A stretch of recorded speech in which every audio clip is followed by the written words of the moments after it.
I'm saying this is because all the findings are due to them, right? So all the conclusions, everything was under their responsibility. So if you look around, you can see that the village is actually made of basalt. It's a black stone. It's a local stone that is common around here because it was thrown from the volcanoes of the other side of the Sea of Galilee. So this is basically a village, a very simple village. Keep in mind, back in those days, people didn't have anything special to do in the house except for maybe cooking and then sleeping, right? All the labor, all the work was conducted outside. So there was no TV, there was no, even for entertainment, they had to leave their home. So the homes were very, very simple.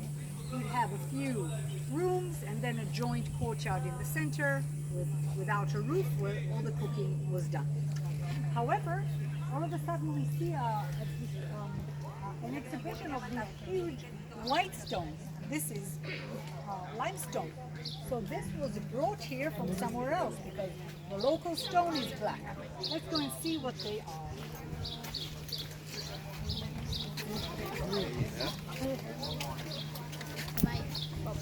Sige po, rest muna po kayo.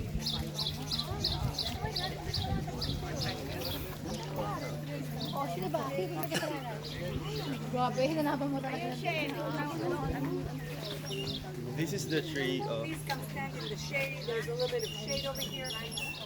Okay. And as we took this turn already, we noticed there's a massive structure here.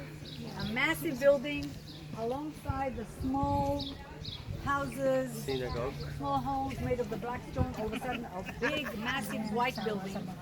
All these stones that you see around here belong to this one. This one was destroyed in an earthquake. So the stones were found laying around next to it. The Franciscans over here decided to put them on display. And that's why they are here. They decided not to put it together completely because they wanted to keep the look of a destroyed, I'm not going to say what it is, maybe you know, but a destroyed big white building or white structure. Now, obviously, this cannot be a private home. So this is already, we know this is a stone that was brought here from somewhere else, and it probably served some public purpose. Okay, let's have a look over here and see this. Star of David. No, this is actually, well, somebody gave it the name, I don't know, maybe the Franciscans, the Star of Solomon over here.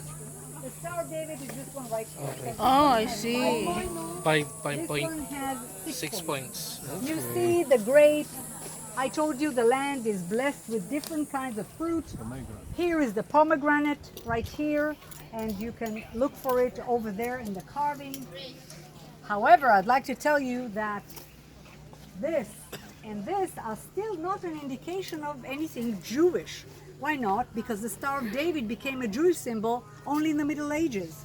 But this goes back a very, very long time. However, there is one symbol which is definitely Jewish. It is the menorah. The menorah, the candle holder that was standing in the temple, made of gold, huge, about 2 meters, with 3 candle holders from each side, making a total of 6, representing the 6 days that God created the world. And the one in the middle is the Sabbath, the day when He stopped all activity. That means there's no new creation. Everything you see around you was created in 6 phases. This is one thing. Another is what seems to be, according to researchers, a depiction of the Ark of the Covenant. The Ark of the Covenant, which you see over here and here as well, was the way that the broken 10 Commandments were carried, and the way to do it was when cows or bulls would pull a car with them on it. You couldn't touch it, right? Okay. And over here we see some Hebrew letters. See what appears here? Some Hebrew letters. So all of these findings put together are an indication of this place being a place for residence for Jews. Okay, let's come over here now.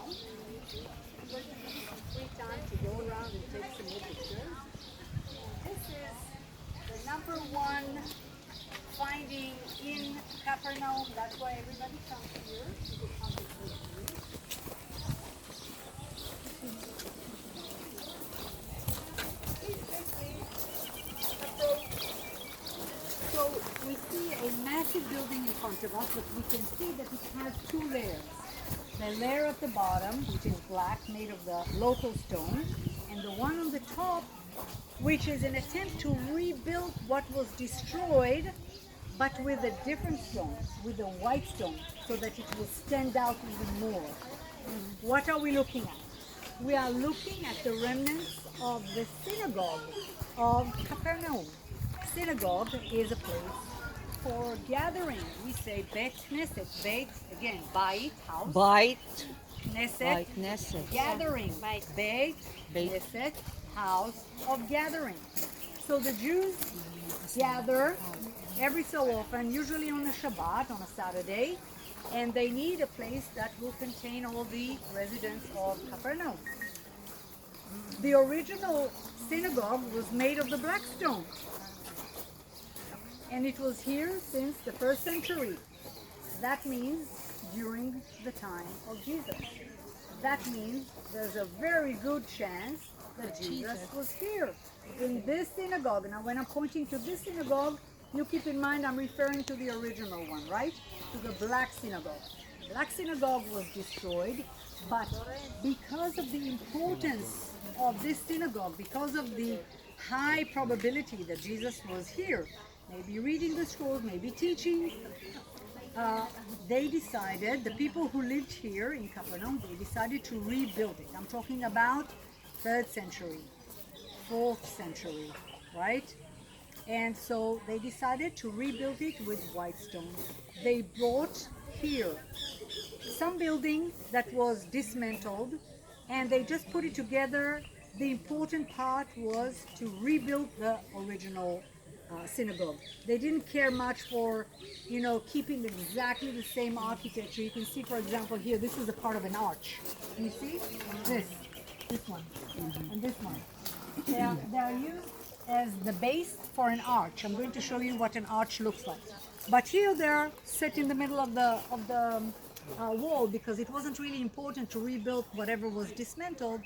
The idea was to build a white synagogue in a place where everything else is black, so it will stand out. Are we all clear? Okay, good. Let's see what it may have looked like. I'm referring to the white synagogue.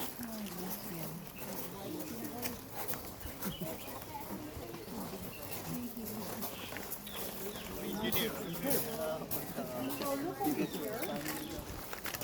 This is what they believe a synagogue looked like.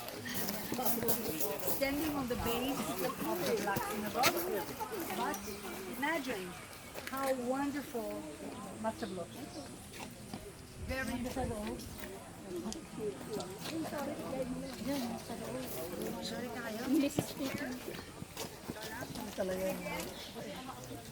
This is the continuation of Capernaum. Can you imagine for these people? Can you imagine to live here during summer?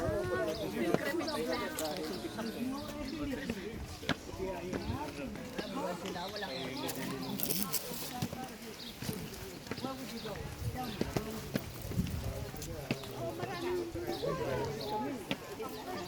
Ganda, no? Ito yung bahay ng mananap yan ni Peter.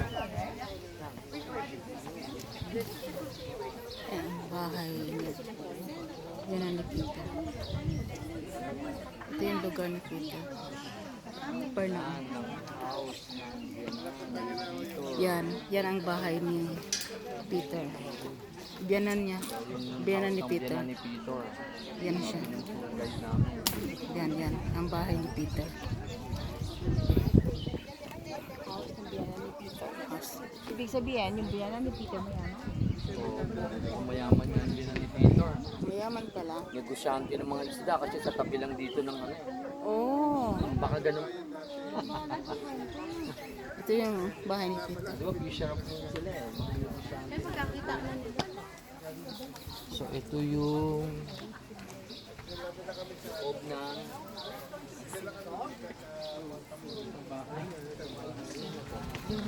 Yan, bahay ni Peter yan. bahay. Okay,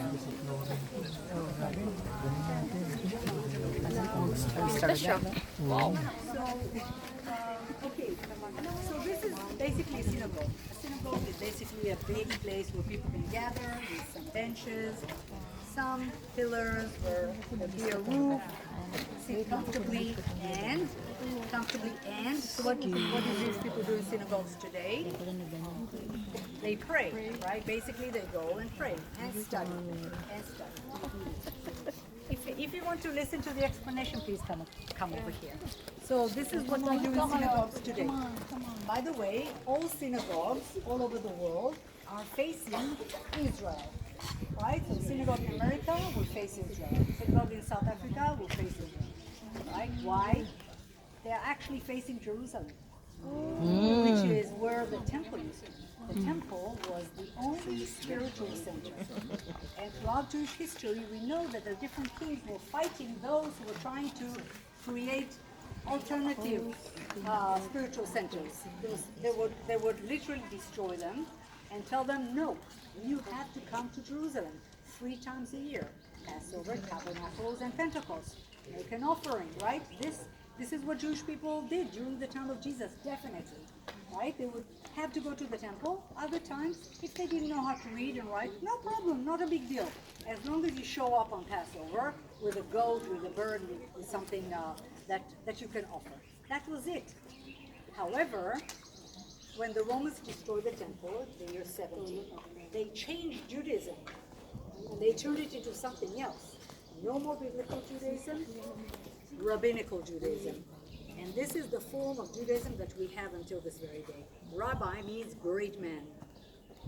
So rabbis are those scholars who can read and can interpret the Bible. The common people didn't know how to do that, right? So now, instead of the priests, their position declined. If there's no temple, what do we need the priests for, right?